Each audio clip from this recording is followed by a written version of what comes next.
നമ്മുടെ താരം ഇവനാണ് കേട്ടോ, ആന്ധ്ര മസാല ബിരിയാണി. ഈ പാക്കറ്റിലുള്ള സാധനങ്ങളാണ് ഈ മസാല അരിയും അതുപോലെ തന്നെ ഈ സാധനങ്ങളൊക്കെ. അപ്പോൾ നമ്മുടെ മസാല ബിരിയാണി ഉണ്ടാക്കാനുള്ള സാധനങ്ങൾ കാണിച്ചു തരാം. തക്കാളിയും മല്ലിയിലയും മുളകും ബീൻസും ക്യാരറ്റും വെല്ലുള്ളിയും ചെറിയ വെളുത്തുള്ളിയാണ്. അപ്പോൾ നമ്മുടെ ഈ തക്കാളിയും മല്ലിയിലയും പച്ചമുളകും അരച്ചെടുത്തതാണിത്. അതിനുശേഷം നമ്മുടെ കുക്കർ ചൂടാൻ വെക്കാം കേട്ടോ. കുക്കർ ബിരിയാണിയാണ്.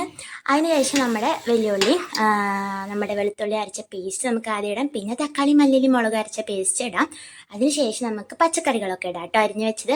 അതിനുശേഷം നമ്മുടെ ആ പാക്കറ്റിലുള്ള കുറച്ച് പൊടികളും സോയാബീനൊക്കെ ഇടാം. അതിന് ശേഷമാണ് നമ്മൾ അരി ഇടുന്നത്. അപ്പോൾ അരിക്ക് നമുക്ക് കുറച്ച് അണ്ടിപ്പരിപ്പ് നമ്മൾ ഇട്ട് കൊടുക്കുന്നുണ്ട് കേട്ടോ.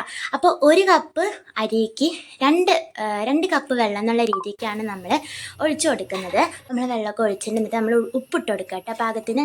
എന്നിട്ട് നമ്മൾ അടച്ച് വയ്ക്കുക. ഒരു വിസിൽ മാത്രം മതി നമുക്ക്. അപ്പോഴേക്കും നമ്മുടെ മസാല ബിരിയാണി ആയിട്ടുണ്ട് കേട്ടോ. അതിക്ക് സാലഡും വെളുത്തുള്ളി അച്ചാറും ഉണ്ട്. ഇത് വല്യമ്മയുടെ റെസിപ്പിയാണ് കേട്ടോ. നമ്മൾ ഇഷ്ടമുള്ളവരുടെ റെസിപ്പി ഇങ്ങനെ ഫേവറേറ്റ് ആയി മാറിയിട്ടുണ്ടോ? അങ്ങനെയുള്ളവർ കമൻറ്റ് ചെയ്യാൻ മറക്കരുതേ. ഓക്കെ, ബൈ ഗായ്.